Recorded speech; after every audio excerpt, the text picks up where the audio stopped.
ಒಂದು ಸುಂದರ ಹಳ್ಳಿಯಲ್ಲಿ ಬೆಳ್ಳಿ ಮತ್ತು ಹೊನ್ನು ಎಂಬ ಎರಡು ಪುಟ್ಟ ಹೆಣ್ಣುಮಕ್ಕಳು ವಾಸಿಸುತ್ತಿದ್ದರು. ಅವರಿಗೆ 3-4 ವರ್ಷ ವಯಸ್ಸು ಮಾತ್ರ. ಹಬ್ಬದ ರಜೆ ಬಂದಾಗ ಅವರು ತಮ್ಮ ಅಜ್ಜಿಯ ಊರಿಗೆ ಹೋಗುವುದಕ್ಕೆ ತುಂಬಾ ಖುಷಿಪಟ್ಟರು.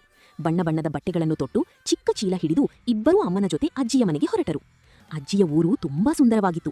ಎಲ್ಲೆಲ್ಲೂ ಹಸಿರು ಮರಗಳು, ಹೂಗಳು ಮತ್ತು ಹಬ್ಬದ ಸಂಭ್ರಮ ಕಾಣಿಸುತ್ತಿತ್ತು. ಮನೆ ಮುಂದೆ ಬಣ್ಣದ ರಂಗೋಲಿ ಹಾಕಲಾಗಿತ್ತು. ಅಜ್ಜಿ ನಿಂಗಮ್ಮ ಸಿಹಿ ತಿಂಡಿಗಳನ್ನು ಮಾಡಿ ಮಕ್ಕಳಿಗೆ ಕೊಟ್ಟಳು. ಬೆಳ್ಳಿ ಮತ್ತು ಹೊನ್ನು ಸಂತೋಷದಿಂದ ಮನೆ ಸುತ್ತ ಓಡಾಡುತ್ತಿದ್ದರು. ಆ ಮನೆಯ ಹಿತ್ತಲಿನಲ್ಲಿ 2 ಪುಟ್ಟ ಮೇಕೆ ಮರಿಗಳಿದ್ದವು. ಒಂದು ಬಿಳಿ ಬಣ್ಣದ್ದು, ಇನ್ನೊಂದು ಕಂದು ಬಣ್ಣದ್ದು. ಅವು ಕುಣಿದು ಕುಪ್ಪಲಿಸುತ್ತಾ ಓಡಾಡುತ್ತಿದ್ದವು. ಮಕ್ಕಳು ಅವುಗಳನ್ನು ನೋಡಿ ತುಂಬಾ ಖುಷಿಪಟ್ಟರು. ಬೆಳ್ಳಿ ಮೇಕೆ ಮರಿಗೆ ಹಸಿರು ಹುಲ್ಲು ತಿನ್ನಿಸಿದಳು. ಹೊನ್ನು ಅದರ ಜೊತೆ ಚೆಂಡಾಟ ಆಡಲು ಶುರು ಮಾಡಿದಳು. ಸ್ವಲ್ಪ ಸಮಯದ ನಂತರ ಮೇಕೆ ಮರಿಗಳು ಮಕ್ಕಳ ಹಿಂದಿ ಓಡತೊಡಗಿದವು. ಮಕ್ಕಳು ಜೋರಾಗಿ ನಗುತ್ತಾ ಕೈತಟ್ಟುತ್ತಿದ್ದರು. ಅಜ್ಜಿ ನಿಂಗಮ್ಮ ಆ ದೃಶ್ಯವನ್ನು ನೋಡಿ ಸಂತೋಷಪಟ್ಟಳು. ಪ್ರಾಣಿಗಳನ್ನು ಪ್ರೀತಿಯಿಂದ ನೋಡಿದರೆ ಅವು ಕೂಡ ನಮ್ಮ ಸ್ನೇಹಿತರಾಗುತ್ತವೆ ಎಂದು ಹೇಳಿದಳು. ಸಂಜೆ ಹೊತ್ತಿಗೆ ಎಲ್ಲರೂ ಮನೆಯ ಮುಂದೆ ಕೂತು ಹಬ್ಬದ ದೀಪಗಳನ್ನು ನೋಡುತ್ತಿದ್ದರು. ಬೆಳ್ಳಿ, ಹೊನ್ನು ಮತ್ತು ಮೇಕೆ ಮರಿಗಳು ಸೇರಿ ಆಟ ಆಡಿದ ಆ ದಿನ ಅವರ ಬದುಕಿನ ಅತಿ ಸುಂದರ ನೆನಪಾಯಿತು.